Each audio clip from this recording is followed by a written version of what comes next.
Hey, Jesse. Hello, Lindsay. What are you drinking today?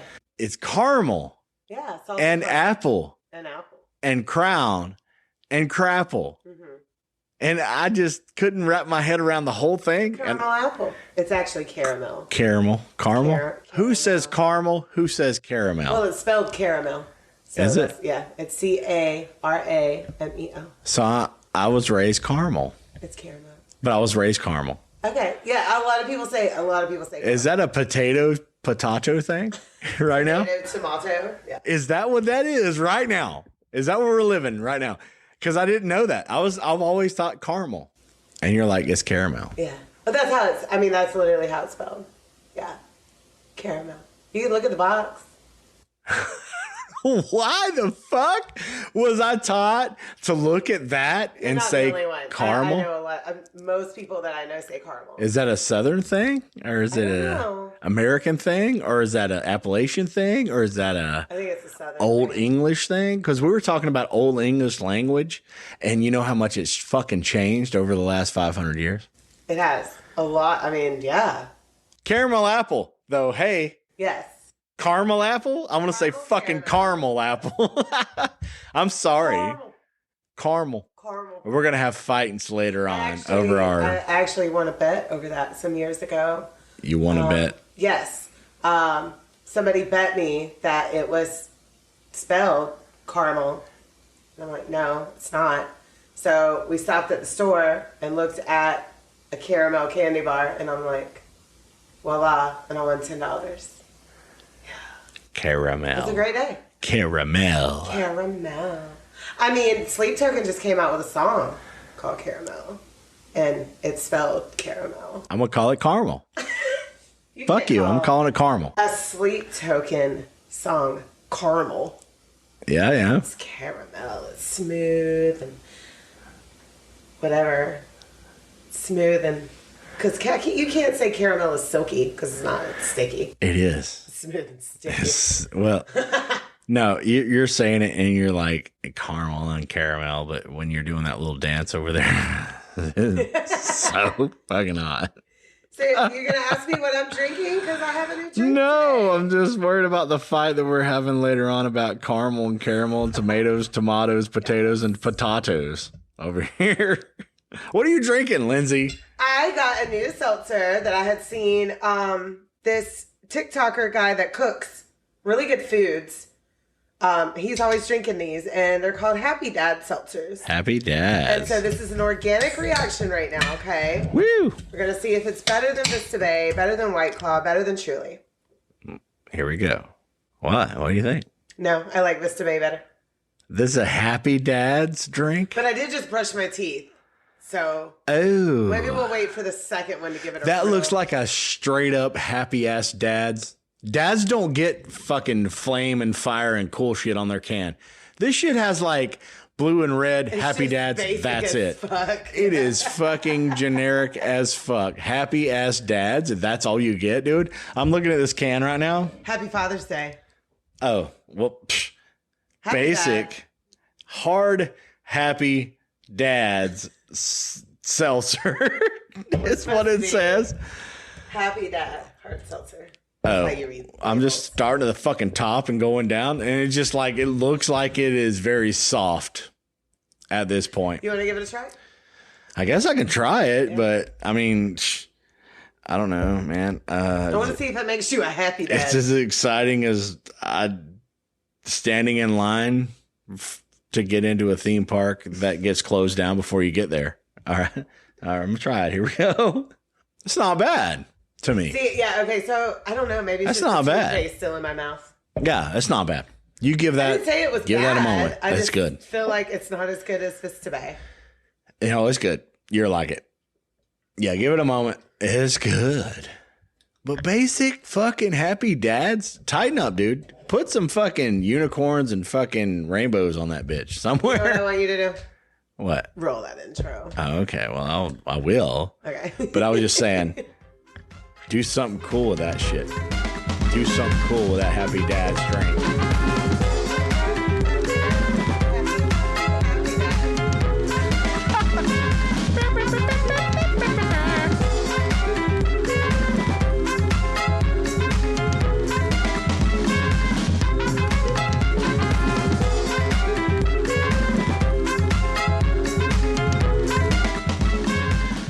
So like the Happy Dad's can is just so stripped down. Like I really want something cooler than that. And then Lindsay's like, roll that fucking beautiful bean footage intro. And then she gets up and runs the fuck away. Oh, now she's back. Now you're back. Hello. Yeah, you ran all the way across the house. What did you do? What'd you do? I just went and grabbed my my pineapple savers vape. Oh, we're vaping. Yes. Happy Dad's can. Fuck you. The flavor's good though. But seriously, this will come out after Father's Day. But happy Father's Day, belated. Yeah, thank you. To all of our listeners. We'll one day figure out that we've got holidays. We need to address them before. Yeah. No, I get it. There's a whole delay, whatever. I get it. But so listen, what made you feel old today? This week. Not just today. This week. I wrote it down. I was like, Lindsay, listen here. I have gray hair in my nose. And they look like little gray boogers. So that made me feel old. By the way, it's thundering outside if y'all hear that. No, I got these. I was looking at the mirror in my car. And I was like, dude, there's these little gray hairs in my nose. And I had to go home and trim them because they look like little gray boogers. So do you have the little thing? Yeah, I got a cool little trimmer thing. But I didn't even notice until I looked into my mirror. You need to tell me about this shit, dude, because I don't notice your gray nose hairs. Do you notice my gray chin hairs? No, I don't. Oh, well, I never notice. Well, every Friday she does. Every Friday, Lindsay does these everything. What's she call it? Everything clean? Yes, the everything shower. Everything shower. The yes queen. I don't ever notice anything. Never have, never will. But when I look in my mirror sometimes, in my rearview mirror when I'm driving to go get a hamburger or whatever for lunch or whatever, I'm like, whoa, dude. Like my whole nose looks like this gray goblin hanging out in there. So it's like old gray nose hairs.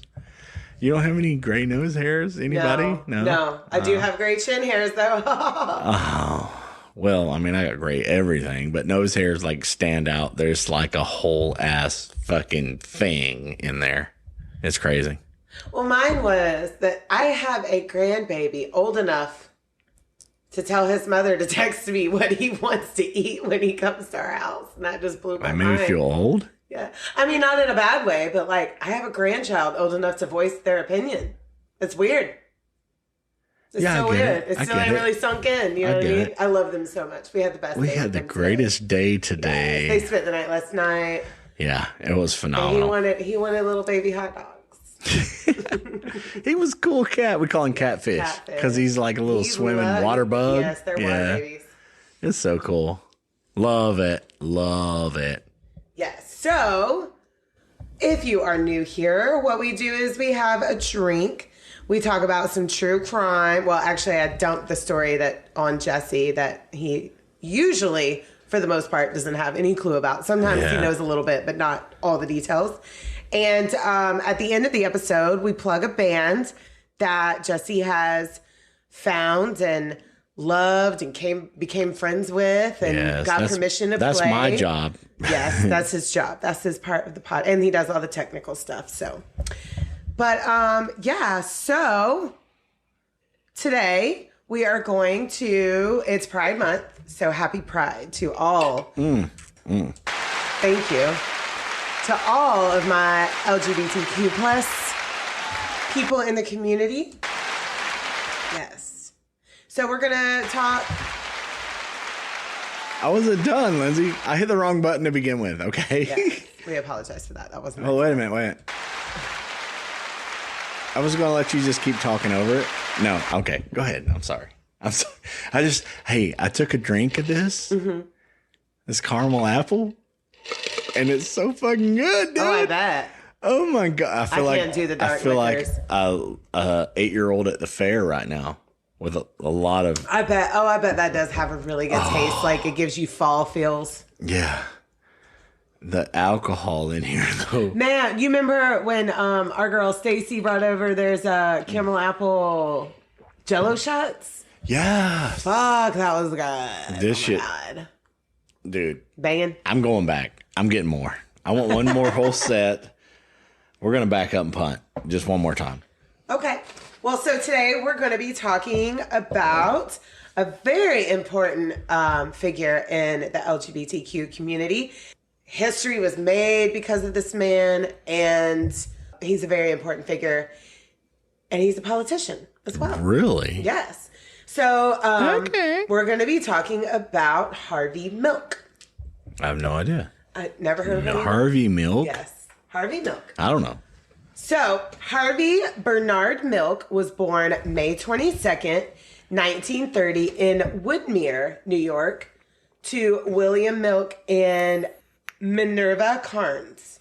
So that's like back in the day. Well, Yeah. Oh, you give us some time. He's He's going to be like 60s, 70s, like. No. No? Let me tell the story. Okay, I'm just trying to. Don't predict anything. Let me Just pocket. Let me tell the Well, history last here. time, Lindsay, I predicted the fuck out of it. Oh yeah, but that was meant to be. This is not. This is just not let me. meant This to is be. this is history. This is ride the I'm giving you wave a history lesson here. and let you hack at me. Yes. That's okay. Thank you. So Harvey's grandfather had immigrated from Lithuania and opened a small department store, and it was successful. And then he, branched out, and his father continued to run it while Harvey was growing up. So the family were Jewish as well. So Harvey was big into that religion, and was a member. They were members of the synagogue, the local synagogue around Right. Woodmere. And even Harvey was like the class clown in school because he was teased for some of his features. He kind of had big ears. He was a cutie patootie, but kids are horrible. Yeah. Cultural, like, resistance. You see somebody that's a little bit different, they're going to be like, On you. Yeah. Like, yeah, yes. Always. Immediately. So he turned that teasing around and just became funny. And he did play football, but he developed a love for the opera and the theater at a very young age. Same Harvey. And Harvey attended and graduated from Bayshore High School and then went on to New York State College for teachers, where he majored in mathematics and history.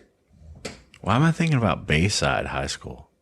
What was Bayside High School? Wasn't that, that was Saved by the Bell. Saved by the Bell. Yes. Bayside. Yes. Zach Morris. Zach. Screech. And what was Yeah. Mario Lopez's name on there? Mario Lopez. Slater. Slater. Yes. And Kelly. AC Slater. And Kelly and Elizabeth. And Lisa. Yeah. Saved by the Bell. That was such a great show. So Bayside. nostalgic. Yes. But this Okay. is Bayshore High School. Bayshore. Yes. Okay. So anyway, he went on. He graduated from New York State College. He majored in mathematics and history, and he wrote for the class newspaper. Now, Harvey knew from a very young age that he was gay, but of course, you couldn't talk about such things back then. And after completing college, Harvey joined the Navy during the Korean War and served as a diving officer. You know what? I'm like, that shit scares the fuck out of me, but that would be a great job. You had to be a diving master to be Yes. a diving officer. So yeah, That's cool. He transferred to Naval Station San Diego and was a diving instructor there. He resigned though in 1955 as lieutenant junior grade because he was forced to accept that instead of other than honorable discharge. Yeah. Okay, hold on. So he was forced to accept that the junior grade other than honorable discharge because his homosexuality was now known and he could have been court-martialed because of that. So he had to accept the other than honorable discharge instead of taking or going before the court-martial because of his homosexuality. So he went back home to New York and took a math teacher position at George W. Hewlett High School on Long Island, the home of your favorite tea. Long Island iced tea? I kind of feel like this shit right here that I'm drinking is my favorite right now. Oh, I bet. Oh, so good. So in 1956, Harvey met Joe Campbell at a popular beach for gay men in Queens called Jacob Riis Park. I want to say that's how you say it. It's R-I-I-S. You think that's right? Riis? Yeah. Jacob Riis? Shit, I don't know, but yeah, hell yeah. So these two moved in together, and then they moved to Dallas, which, bless their hearts, I don't think that they understood what was going to happen in Dallas. But they had problems finding jobs, and the gay scene was nothing like it had been in New York. So they moved back. I can imagine Dallas was probably a wah-wah So, compared to like, New York. he had his own thing, and he was his own person, and got out of the military, basically, and decided to move to Texas. Yeah. Not going to fly at that time. Well, he wanted, what I read in an article is he wanted warmer climate. Right. And so, maybe they I get just it. Well, at least he spun the didn't. At globe least he and- didn't move to North Georgia, Oh, God. the Corpsewood Manor. Like our poor fucking Dr. Scudder. That is Joseph almost Odom. breaking 100 downloads right now, Yay. Lindsay. Isn't that cool? Yes. So check out Corpsewood Manor. Yeah, that was cool. But like, okay, people can do their own thing, be their own people.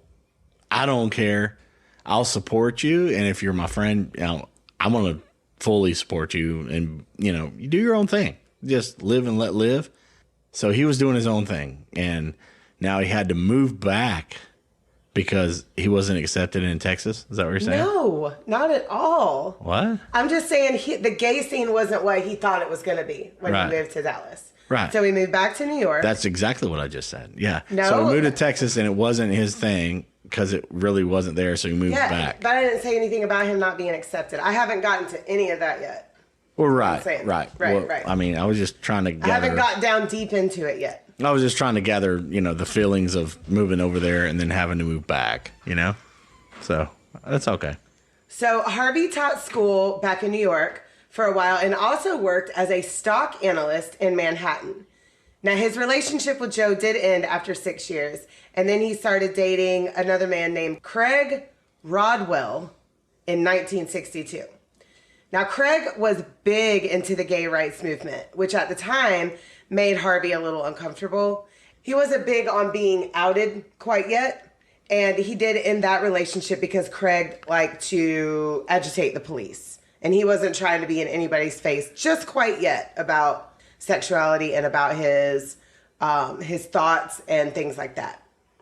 So now, at the end of World War II, San Francisco had become quite the spot for gay men because the military would just kind of dump them off at that port, and those men would just stay there instead of going home to face shame from their families, and that community just grew and grew by 1969. So that was just San Francisco was kind of just like a lot of those port towns. They had communities of acceptance.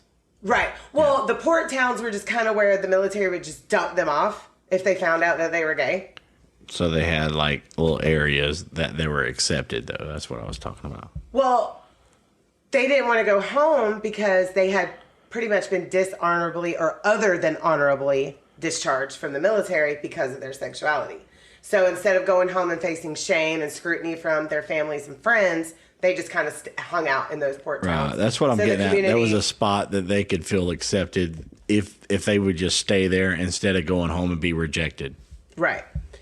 By 1969, San Francisco had more gay people per capita than any other city in America. So that's where Harvey would take up a permanent residency. He protested against the Vietnam War and became quite the activist for gay rights. And he was proclaimed the mayor of Castro Street, where he did live, and that community was predominantly gay. He opened a small camera store there, and the reason that he did this was because he had taken some pictures of him and a guy that he was dating, and they were ruined by the film developers. Like, just none of them. Not were cool. salvageable. You're not doing Yeah. that shit here. Right. Yeah. And he was like, well, you know what? If I open my own store, this won't happen. So he did. So this camera store became way more than that. It like one teacher came in to rent a projector for her class because there wasn't enough for all the teachers.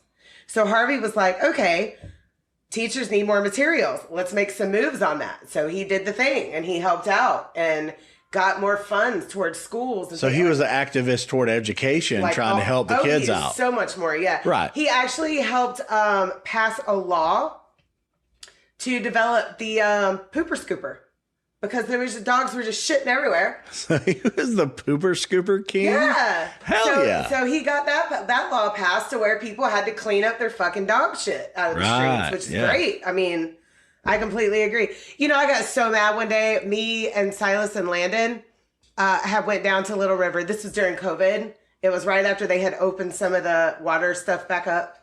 and we could go. You were at work, but it was like a Wednesday. You know, I was still out of work, but it was just something for them to do. So I took them, and this guy asked me for a Dollar General bag that I had because I had some snacks and stuff. I was like, sure. So, because he cleaned up his dog's poop, but then he just left it there. He left the bag. So he cleaned it up and then left the poop right there instead of taking it there in that 5 spot? feet to the garbage can. I was like, bro. What a great effort. Point. Yeah. You missed the whole point. Just pick the shit on up. Thank you for cleaning it up. We're not stepping it, but can you throw it away? Into a spot where nobody else has to fuck with it. Yeah. Wow.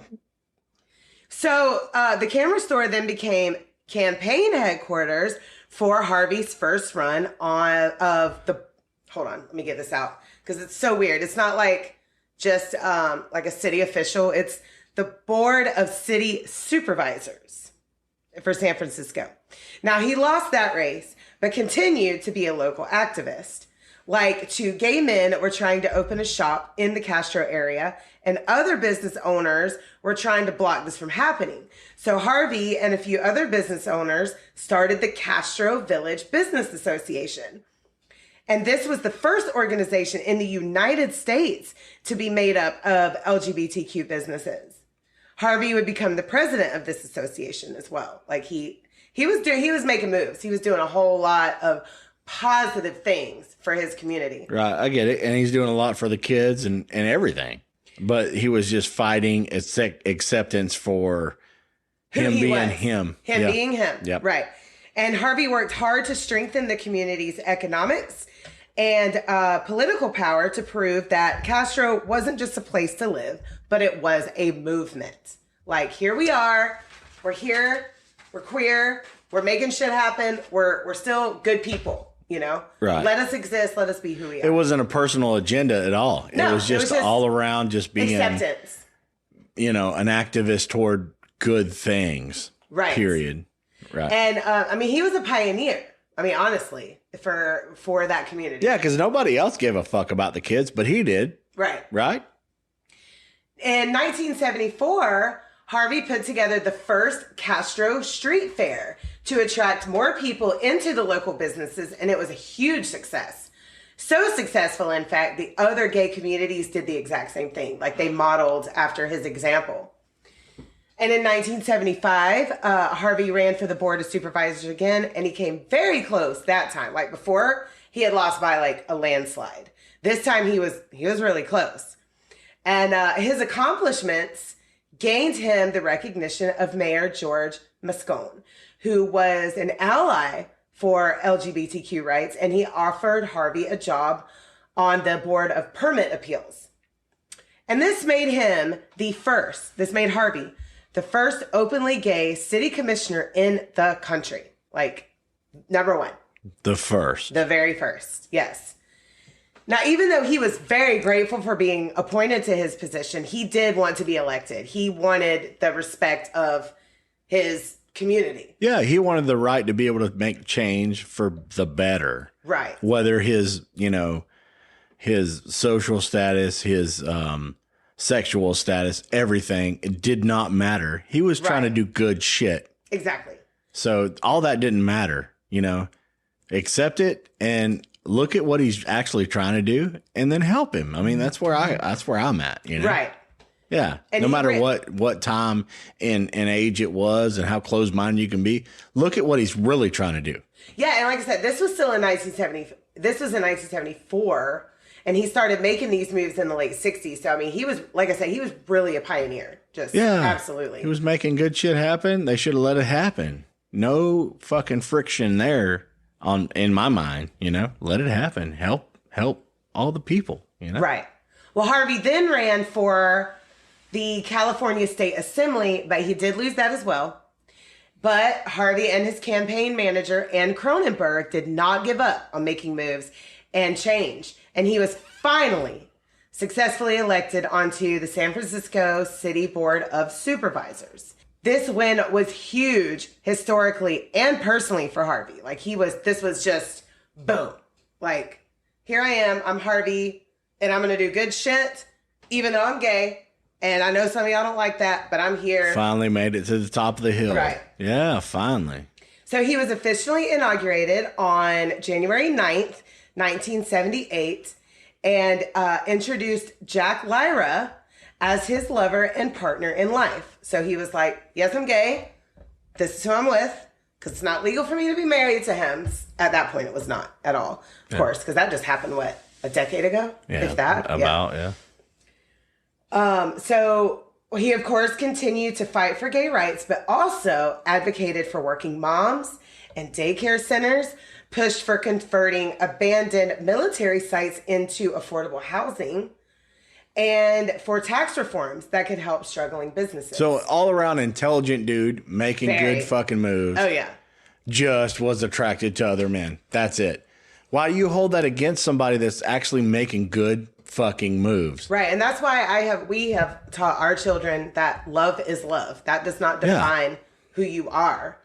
Because no matter who we are attracted to, everybody's going to make mistakes. Everybody's going to have to learn from those mistakes. But love is love. We cannot help who we love. And who we love is nobody else's business. Right. Period. That's it. Shouldn't have to establish that if you're trying to establish something good either way. Right. It's nobody's business. And he pushed for the mayor to invest in safer neighborhoods, better policing, and pushed for expanding library services for the Castro neighborhood. And then there was this ballot initiative called Proposition 6, which threatened to force all gay teachers out of public schools. And Harvey wasn't having that shit. And there is an amazing speech that you can look up, and I'll get into that more a little more later. But he spoke at an event called the San Francisco Freedom Day Parade, and it was iconic. And we'll get into that a little later. He also encouraged other gay leaders and business owners and teachers and members of the community to also speak out. Like, come on, like, I'm only one person. You guys have a voice too. Come on, follow me in this movement.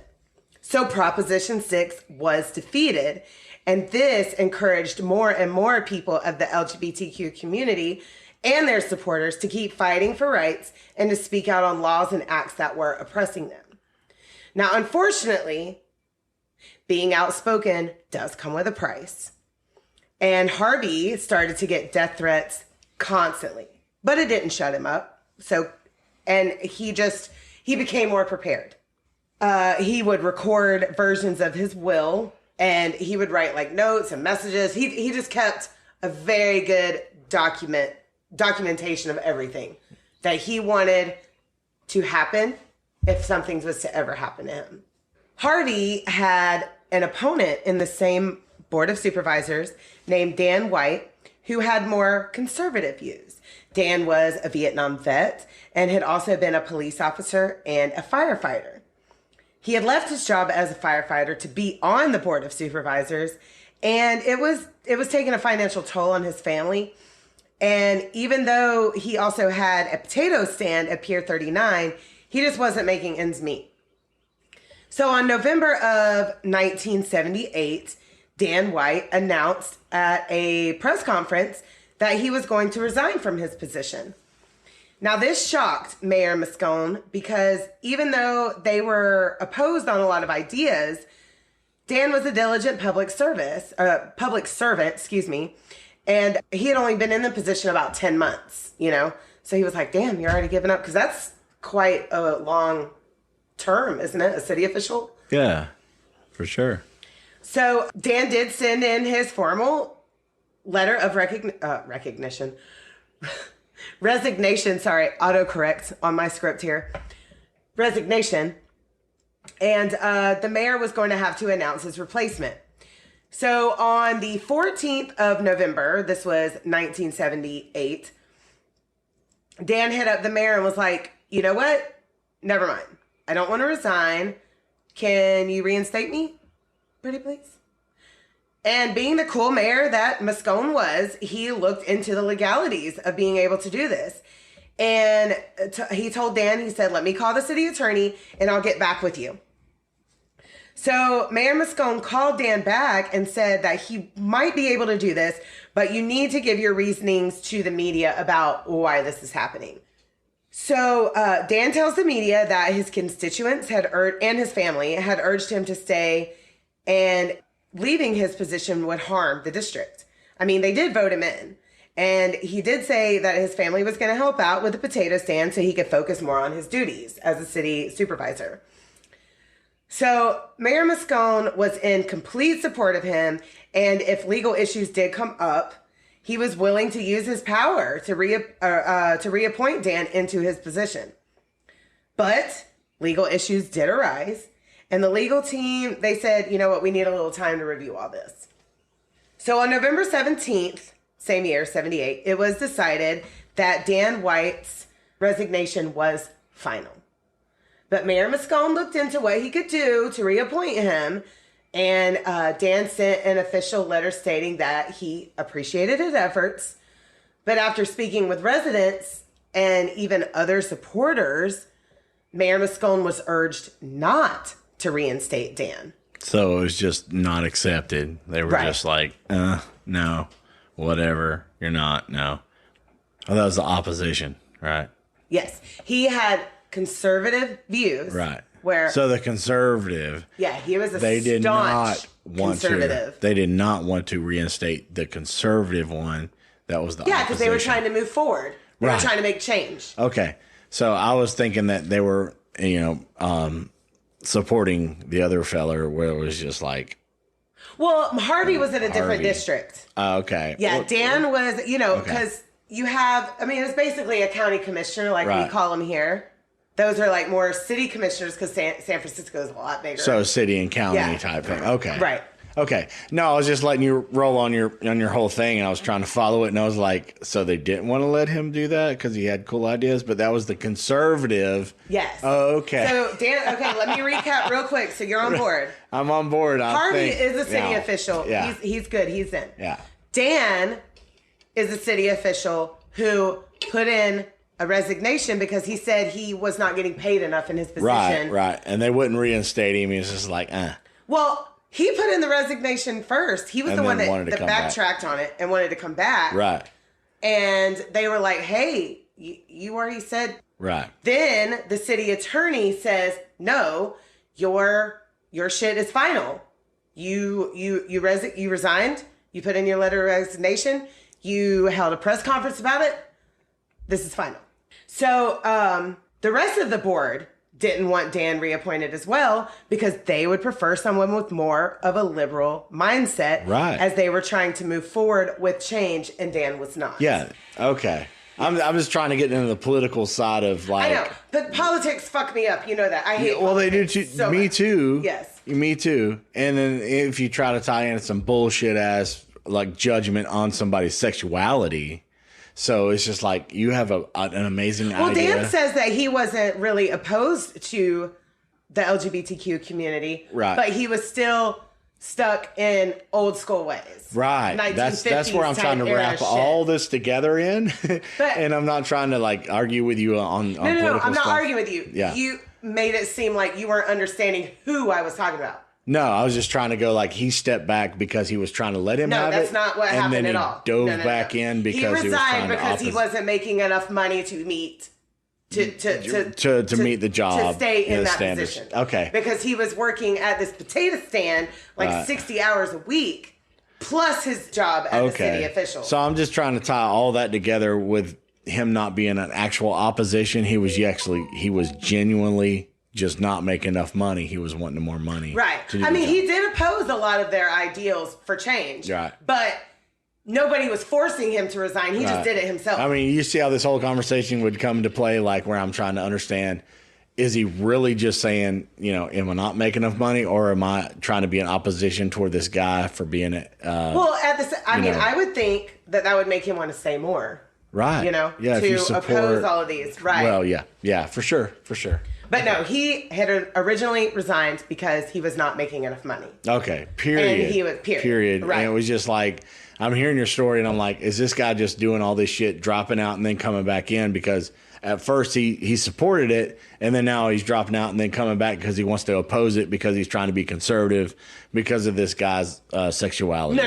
Okay. No, not at all. Okay. But the board. Sorry about the whole break and everything, y'all. No, I want to make it because politics are over. Right. And especially when it comes to like that early.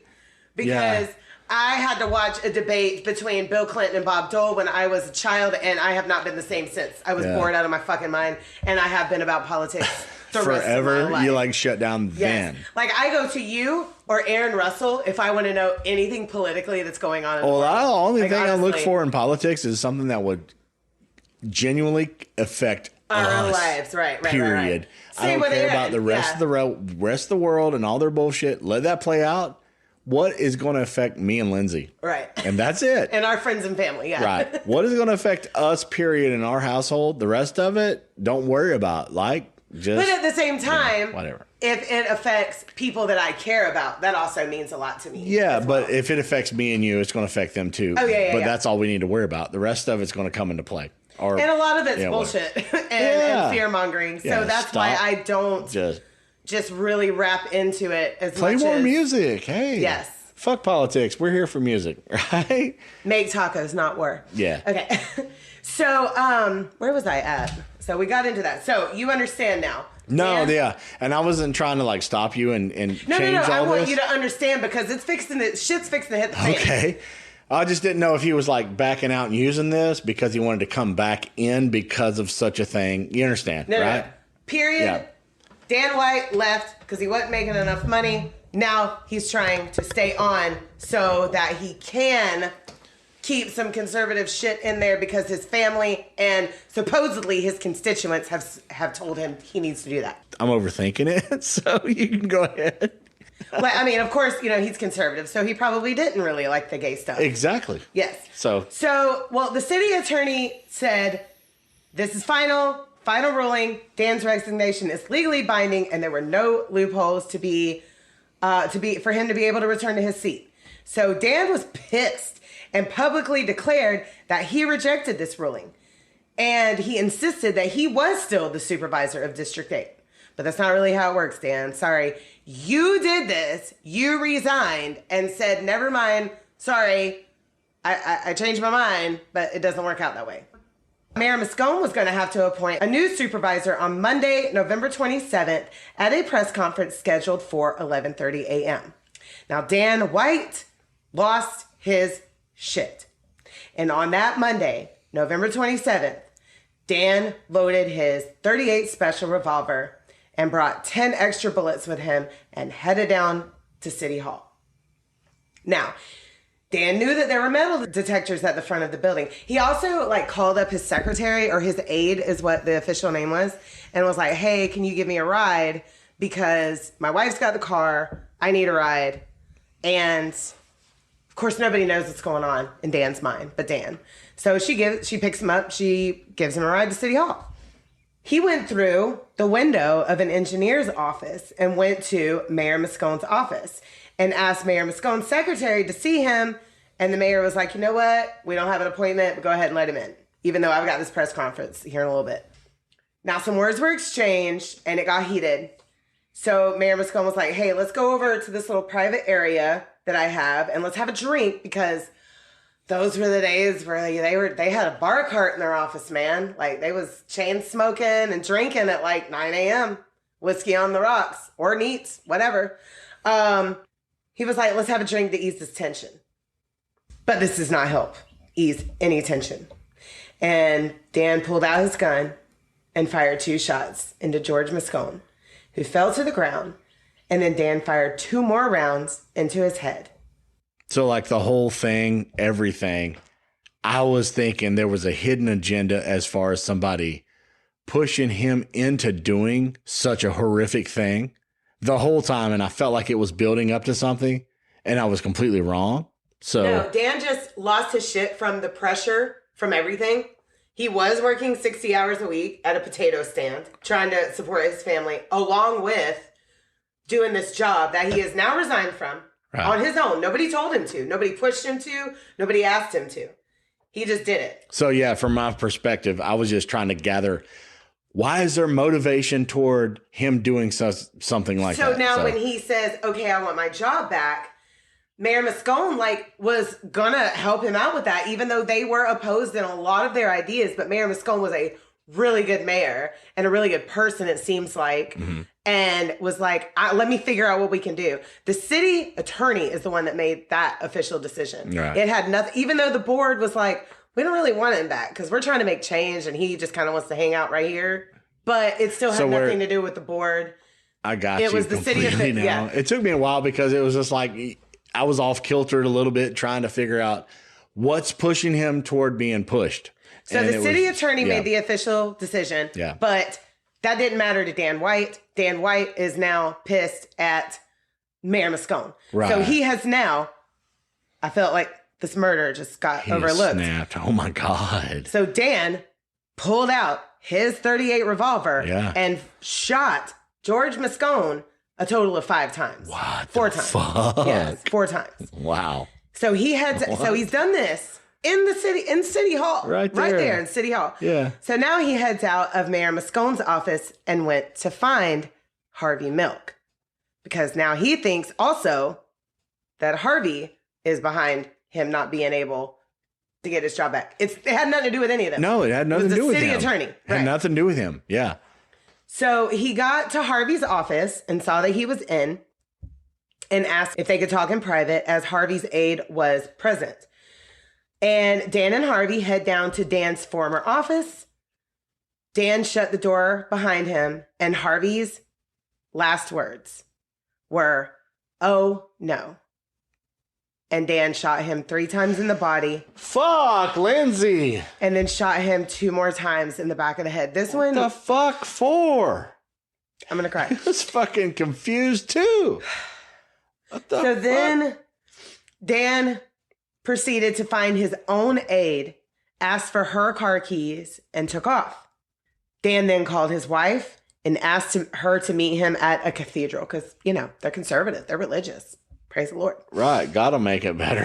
Right. And then both walked into a police station where Dan turned himself in to a police officer that he did know personally and trusted.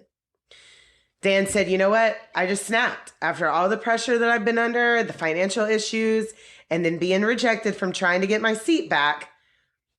And I did know that Harvey and the other board members had been to blame for that because they didn't agree with my conservative views and ideas." That's what he tells the police. He gave up his seat. He gave up his seat. He gave up. He gave it up. And Dan was pissed that the mayor didn't tell him his replacement personally. And he had heard about it from a reporter the night before. So honestly, the media, a reporter, caused a lot of this. They called Dan the night before, on Sunday night, before that Monday morning, before he loaded his .38 revolver and went down to City Hall and shot Mayor Moscone and Harvey Milk. So I'm allowed to say fucking hidden agenda. Somebody was pushing him into that. There's something that made his mind think that I need to turn this over and go attack all this shit because I'm not getting what I want. And the reporter just called and said, "Hey, so-and-so is fixing to replace you." I forgot the exact name. It was another Dan, too. Right. I forgot that it was the last name. But the reporter was like, "Hey, so we have word that so-and-so is going to replace you tomorrow. Can you give me a story about how you feel?" Dan just hung up on him and snapped. And the pressure was on. Yeah. That was the agenda. I'm not trying to come into overthinking the political side of all this, but I feel like there was pressure behind it. When I think of hidden agenda, I think of a conspiracy, or a pre-plan, or right. So all that was going on. He was ready to step out. Somebody was pressuring him to get back in, and if he wasn't back in, he would never be socially accepted. Maybe. Right? I don't know. Does that make sense? I feel like that. I feel like that. Maybe I'm wrong. There is a movie. I was going to plug it at the end, but there is a movie about this where Harvey Milk Sean Penn plays Harvey Milk.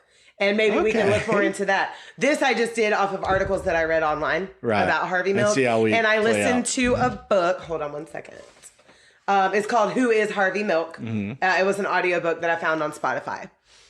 But to kill somebody over some conspiracy that somebody's pushing you back into something and the pressure, there was some pressure behind that. Because otherwise he would have just stepped away and I just think that there was pressure in Dan's life all around. All around. Yeah. Financially, politically, everything. So So, I And mean, he's that's why also- I kept saying that. He's It was also, I mean, he's also a vet.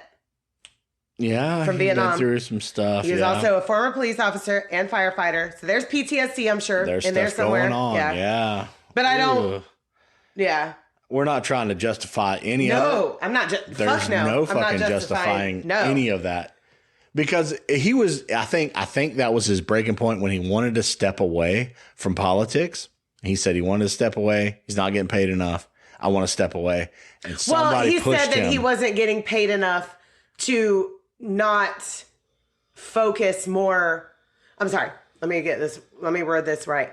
He wasn't getting paid enough to focus solely on his district. Right. He still had to have a very long hour job on the side, which was the potato stand. Which should have been more comfortable. Like, I can step away from this potato stand job to support my home and family and everything. Well, what gets me is after he decides to resign, then the family's like, hey, we'll help you run this shit. Why didn't they say that before he resigned? Exactly. And then somebody started plugging that into his brain that he needs to do better and he needs to do this and stick with it. And I mean, because honestly, San Francisco is huge. I mean, that was probably a very...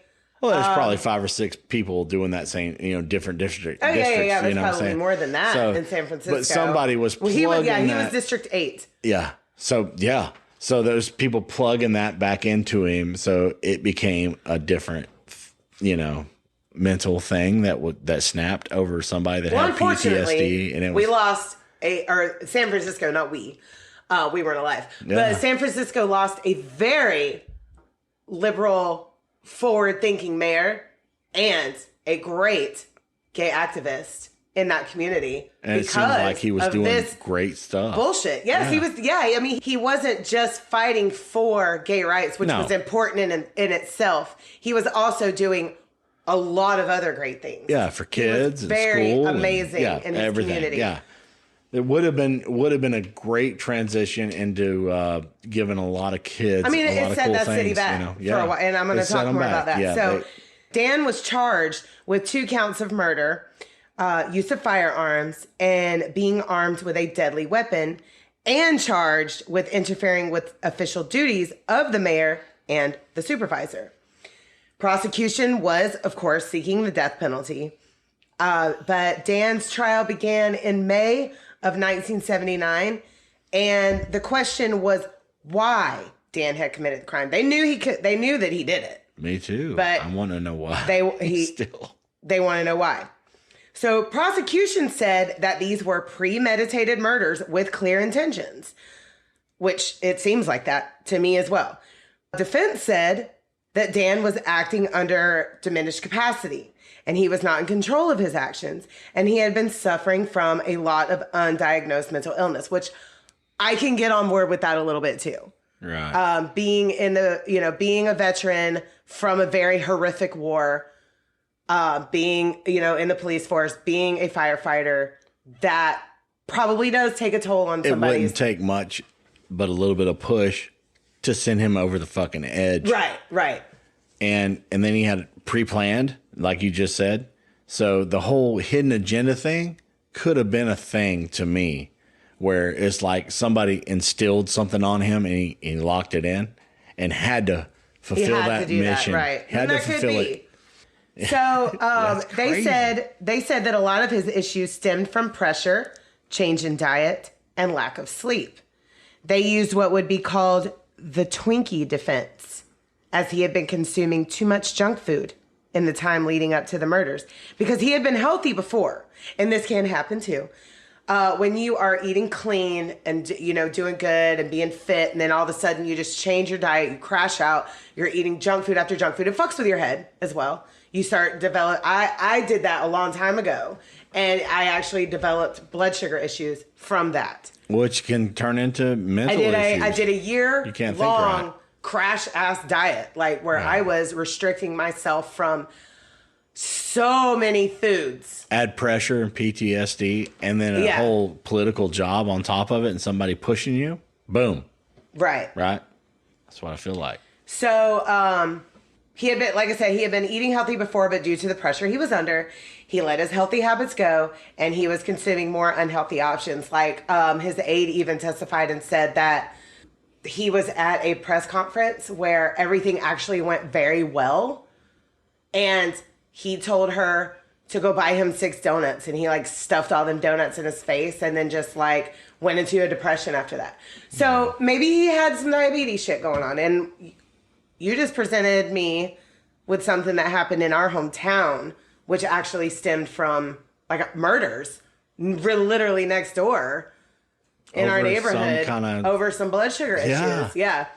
That literally happened within a mile. Not even a mile. Yeah, you're probably right. Like not 4 blocks. 4 blocks away from us. Wow. We need to talk about that later on. Oh, yeah. It's crazy. So, I mean, there's science behind it. Yeah. But prosecution wasn't having that shit and insisted that this was premeditated first-degree murder.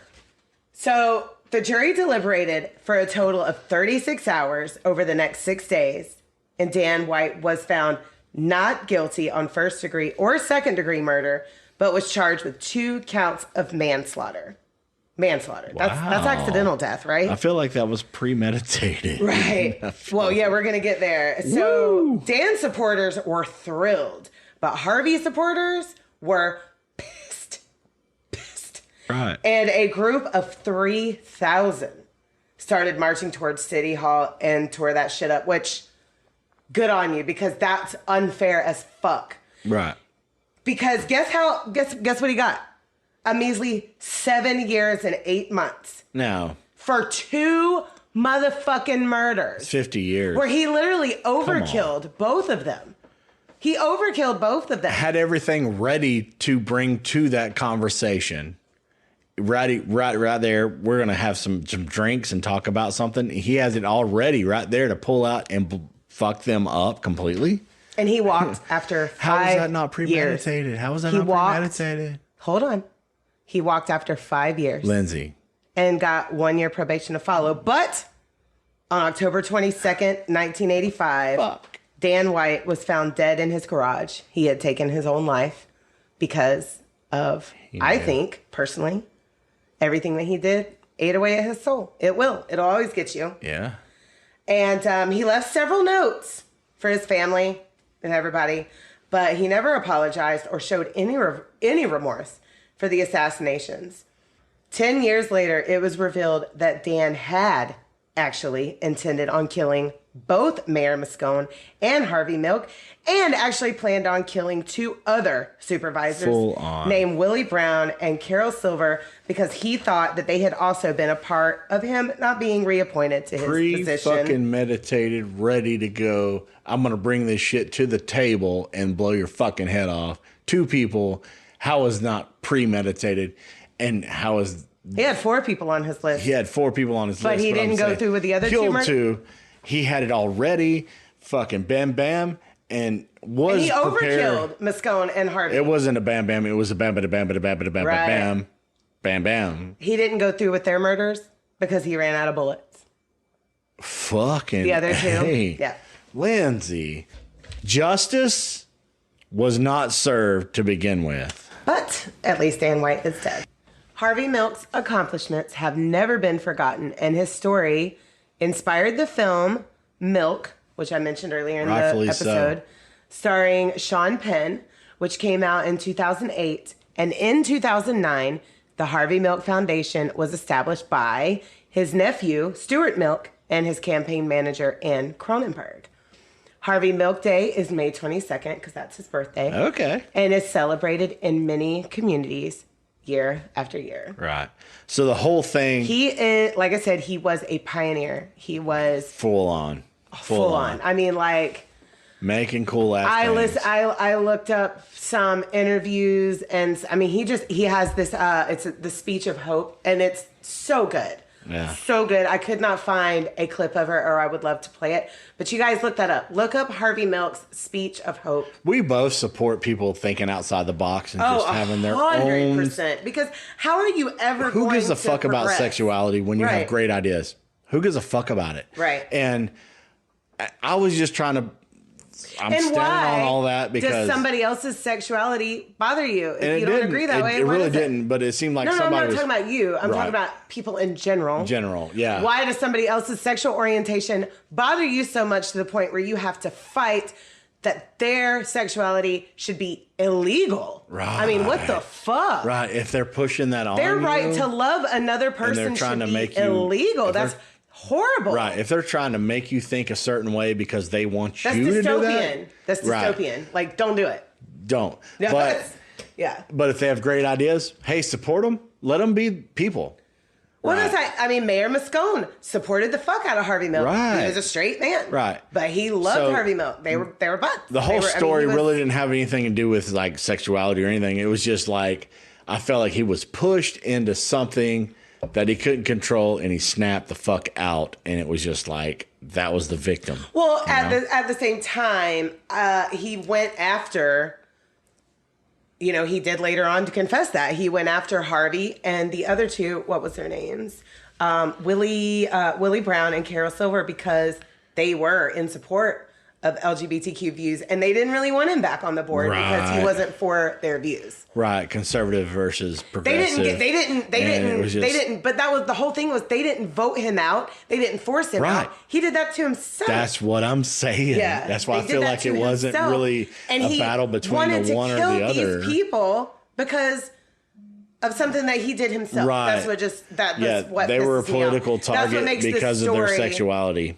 Right. Yeah, and he was That's just what using makes that. this story crazy and insane because Right. he literally went after people that didn't do anything Yeah, to and him. as long as me and Lindsay's been together, because we even go to drag shows together. Oh my God, it's our favorite thing to fucking do. Like, Yeah. if we're going out, like we don't, I don't do it give very a much fuck, anymore. dude. I We're will going to pay a fucking drag dude bar. that's dressed up like a woman to dance for my wife. Yes, and I got that for my 40th And I birthday. will laugh, Yay. and I don't give a fuck because I don't feel that way, and she don't feel that way, and we're just having fun because we support we people love that are that everybody. way Yes. because they can be that way, and we don't give a fuck. Yeah, exactly. Yeah, and that's just what it is. And I will fight I will fight right along They're with allowed them. to have their rights. Right. They're allowed to have do their their rights. thing. Exactly. They're allowed to have their spot, and they One don't of push my shit on us. very best friends is part of the LGBTQ community, and We I have love her, and I several. love her We wife, have several. and I love their dogs. Those are my niece and I nephews. think honestly, Lindsay, we can cover all the letters together, between our friends, and we don't give a damn, dude. Let them be them. Exactly. That's what we do, and they're still our fucking friends. Well, at the same time, we do give a damn. We give a damn about them. Yeah. And we love them. I'm just and saying, we'll fight for their we rights. don't give a along damn with them. about not supporting them. We were Right. going to support them, if you understand where I'm going. Yes. I'm just like, Lindsay, I'm going to support them, Ollie, and all the people that I have amazing. They're not going to push their stuff on us. They're going to be cool with us, and they're going to be them, and we're going to support them because them are them, and they are they, and we love them for them. You know what? I did. You know? You are correct. Does that we make do sense? have loved ones in our life that literally cover every letter. Every letter. Every letter. And we love them so much. And I will invite them over, and I will love them because I literally love them. Yes. And it's all about them being them, And we support who they are. or they being they, Yes. or any of them being any of them. They being whatever they want Whatever to be. they want to be. Yes. Whatever. And that's what it's all about. That's what it's all about. And thank so happy you. Pride Month, and Yes. happy just support people, letting them be people. And That's thank you, what it is. Harvey Milk, for everything that you did for the gay community, because like I said, I covered a very small handful. Yeah, small. I covered a very small amount of the things that he accomplished. Like I said, I encourage you to find everything that you can on this man. Who Was Harvey Milk was the book that I read.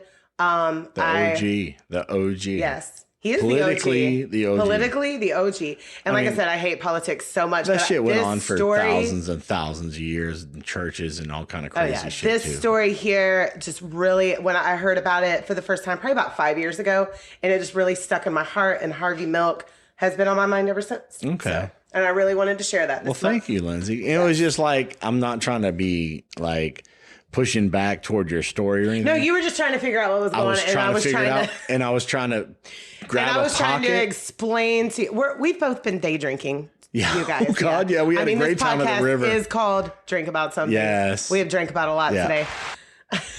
Go ahead. There it is. I was going to go this way. And we're going to drink the whole time while we're doing this. But I'm going to give one of these. Because but you guys, I just want to say at the end of this, I still prefer Vista Bay.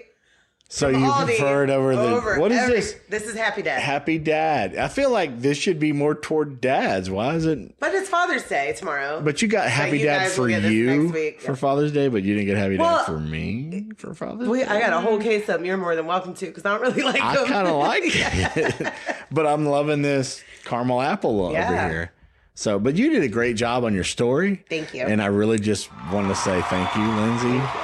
And we all support everybody for being who the fuck they are. Be who you want to be. Love who you want to love, as long as it is consensual and legal. Yep. Yes. Yep. Do your thing. That's what's up. Exactly. I hate it. That was like a thing that you could put in your agenda for that didn't really tie into it, but it kind of did. It was just like, I was trying to figure out whatever the fuck really was going on, and I didn't know. So, but you did great, Lindsay. This is kind of twisted me a little bit. Fucking murder over this shit, and dude got a fucking bullshit. I mean, they were political figures, so it's an assassination. So yeah. And you know what's crazy is Harvey Milk knew that he was going to be assassinated. He had to off himself, but he had afterwards. He had. I mean, at the Dan White. End, Dan White. After at the end of it, he was just like, "I can't take this. I'm done." Because the pressure, the same pressure that brought him into that shit, got himself. I guarantee it. Guarantee it. I'm over here sliding to the side over here. My plant cannot support you, sir. Oh well, I was thinking does not have arms. I was thinking about hanging out at the plant a little bit. I couldn't laugh into it. I was trying to make some fucking jokes, but I couldn't fucking do it. I was trying to wrap into this because it was serious and whatever the fuck we did at the river. Yeah, political shit is really hard for me. It's very serious. Yeah, political shit is hard for me to cover. Don't let it be serious. Just let's play fucking music and be everybody. Yes. What band are we plugging today? I got some cool ass fucking music for you to check out, Lindsay. From, I think they're from fucking Baltimore, dude. Good morning, Baltimore. No, they're not from Baltimore. Okay. They're from Grand Rapids, Michigan. You got that completely wrong. I was way off. I think we're going to Baltimore. I think we're going to. Are we? We're going up to Maryland. We're going up to everywhere. We're going all the way up to Maine. So y'all stay in tune for that. That's happening this fall. If you want a great musical about Baltimore, fucking Hairspray. Fuck yeah, Hairspray.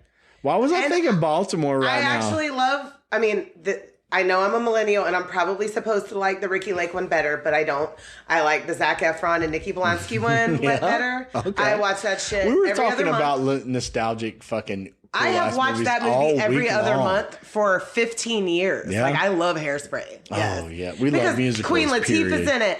James Marsden's in it. Jennifer Pfeiffer's in it. That's just something. Michelle Pfeiffer's in it. The Walken. The Christopher fucking Walken is it. Yes. We have really came together on musicals, Lindsay. Yes. But this band so much. Like musicals, I wish my life was a motherfucking musical. I would be singing and dancing everywhere. Yes. Give me a script. I got this. So this band is from Grand Rapids. I don't know why I was thinking of Baltimore, but we're going up. We're going up to Maine. You did tell me that you found one from Baltimore. So maybe that's a little later date. I did. I'm finding so many bands. Because I was like, tell them to send us some crap. They're supporting us and.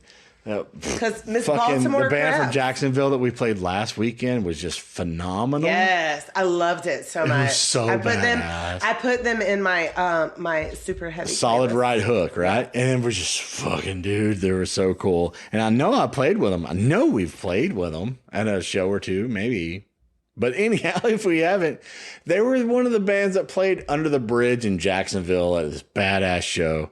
And I think they played with us at 1904 in Jacksonville, but really cool cats. It did sound familiar when you told me. But You guys, we've been to so many shows, listened to so many bands. I played so many shows. And we should have started flyer after flyer. I looked at all my flyers and I couldn't see them on it, but I think we've played together still. I have a whole box of all of the shit that I need to dig down and dig down. Yeah. I need to get down and go through it and organize it because we need to we've accomplished so much musically. It's insane. Yeah. Yeah.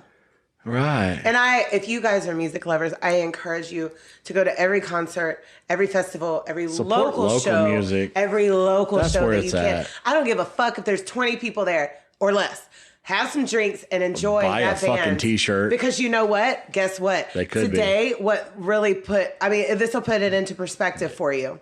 One of our friends that goes to a lot of local shows and does some photography for them, he expressed that he had saw who is now the new lead singer for Linkin Park at a local show in Tallahassee not 5 years ago. And it was maybe a crowd of 30. And she was over there just rocking the fuck out. She was rocking the fuck out with the band that she was in then. And now she's literally the lead singer of Linkin Park. Support. Who just had over 45,000 people in attendance at Rockville. And for that show. For that particular show. Yeah. One. It was like over 220 through the weekend. Yeah. 220,000 people. Yeah, and you're on the top of the fucking list. Come on, y'all. Support bands. That's a headliner. Support them. Local bands and all. You never know when you're going to see that local band. Start with going to your And it's fun because we've done this. We have watched bands grow from little BBs to very small venues to now we'll probably never get them in that small capacity again. Yeah. But we got it when we got it, and it was the most memorable thing of our life. Beartooth in his infancy. We watched Beartooth in their infancy. We watched Ginger in their infancy. Yeah. We watched Slaughter to Prevail in their infancy. Beartooth wore my band shirt. We saw, and Ginger wore your band shirt. Ginger did. We saw Spirit Box in their infancy. Yeah. I mean, it's a great thing to behold. I mean, honestly, just to watch a band just grow up. And because me and Jesse get so emotional, we're like, these are our babies that we watched grow up. When you go to festivals now they have hieroglyphics and you support them enough. What is it called? The whole pyrotechnics.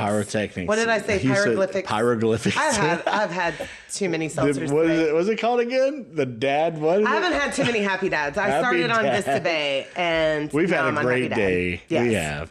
And we're all over the place right now, but at the same time, watching fucking babies grow up. Yes. Support bands, though. Do it. This is Reckless Rhythms. Reckless Rhythms, okay? That's the name of the band? Reckless Rhythms. Okay, hold on. I'm going to find them on Instagram. Okay. I want you to find them. I want everybody to support them.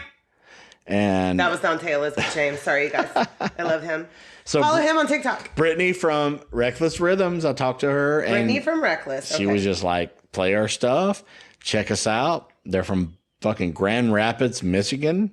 And I was thinking was it Baltimore? Why was I thinking Baltimore? That's a whole different state. Well, I've been planning out our trip all the way up to Maine and back, which we're going to be talking about Lizzie Borden pretty soon. Mm-hmm. And follow us. Reckless what? Rhythms. Right? Am I right? Is it right here? There it is? Yes. Okay. So follow them. Follow us. DrinkaboutSomething.site. We want yes, it is. everything. Follow. And support for the bands. We want everything and support, of course, for us. But, I mean, it's more about the bands for me. And this song is called Troubled Hearts. So I want you guys to check this shit out. It's going to be fucking fire. So check this stuff out.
there is just some Grand Rapids, Michigan punk. That is so much fucking fun. fire. Yes, I loved it so much.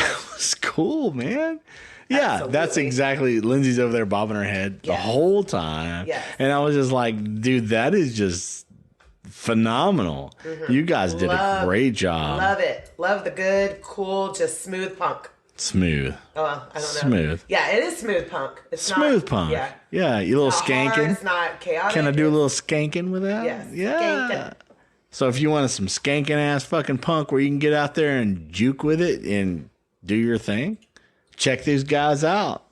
And like them, follow them, subscribe to them. Like us. Yeah. Follow us, subscribe to us. We love you. We know you're listening. Do all the things. Share the things. Share the thing. Share the things. So Reckless Rhythms, and the song was called Trouble Hearts. And Lindsay has a little something that she wants to follow up on that we've been talking about for the last few pods. So, yes, Jesse did the homework for me. And so if you want to sign, what is it? For West Memphis 3 Justice, go to the innocenceproject.org /petitions/justice for the West Memphis 3. And we will plug all of that in our show notes. Yes. Because we have got to fit, we got to get these boys. A little bit of justice, a little bit of something. Get some justice here. Well, for the kids For the kids. Who killed them? Yeah. Clear the names of the men that did not, because, okay, so this was an example. Damien can't go out of the country because he is A convicted felon. A convicted felon. Yeah. Jason all three of and them. Jesse can't go out of the country because they are wrongfully. And they convicted felons. accepted it to get the fuck out of the system. And it was just like, there is somebody really out there and it's going to happen. That horrifically killed 3 little boys. Sign the fucking petition. Let them do the DNA test. Let them do their fucking job. Sign it. Make it really happen. You know what I used to fight for, Lindsay? Leonard Peltier. Yeah. And that's another good cause right there. He is on house arrest now. Did he get out of prison? Yeah. He's on house arrest. Yeah, our past president let him just be on house arrest forever, and he's out. So it was like, dude, Leonard should not be, because he was part of the AIM, the AIM, the whole movement and everything, and it was just like, but his bullet didn't match. So why is he still in house arrest? But at least he's out of prison now, you know? So, but like, everything just fucking changes and all that, and we're trying to make that change with our stories. But how old is Leonard? Oh, God. He's got to be like in his late 70s. Okay, Yeah, he's older. I mean, just let this man just be Just free. let him fucking be free. Yeah. He didn't hurt anybody. I fought for him for years and years and years before you even knew me. Right. So, but follow Lindsay's stuff. Follow our stuff. Follow all the band stuff. Just drink about something outside. Follow our little petition. Fuck, I can't talk. Petition. Yes. Okay. It's out there. I put it on fucking the last pod. I put it on this one. This was fucking crazy, and I was just on team pre-motivation. There's something pushing toward him snapping the fuck out. Mm-hmm. And he was already shot out from, previous wars and drama and all that craziness. And it can come into play. It can come into play. And it's horrific. It really is. It is. But it's not fair. No, it's not fair. And for people to push you into something, I feel like he was pushing into it. I feel like he was really pushing into it. But we will see you guys next Friday. Week, we're gonna have. We never even said Happy Friday, but Happy Friday. Happy Friday, and we're gonna have another LGBTQ story for you next week. You got another one lined up? Mm-hmm. You kind of fucked me up a little bit with me trying to analyze. I was probably over-analyzing. Does that make sense? Whatever. Over-analyzing. I don't know. But I was just, my thoughts. Jesse, go home. You're drunk. Should I? Should I go home? I'm going to leave you guys with it. Fuck whatever. We'll see you guys next Friday, okay? Yes, we love you so much. Love you so much. Keep listening. Keep fucking listening. I am fucking drunk. I am on fucking caramel apple. Caramel. Caramel apple, Lindsay. That's where we started. Caramel apple, Lindsay. But Love you. Love you. We'll see you guys next Friday. Bye.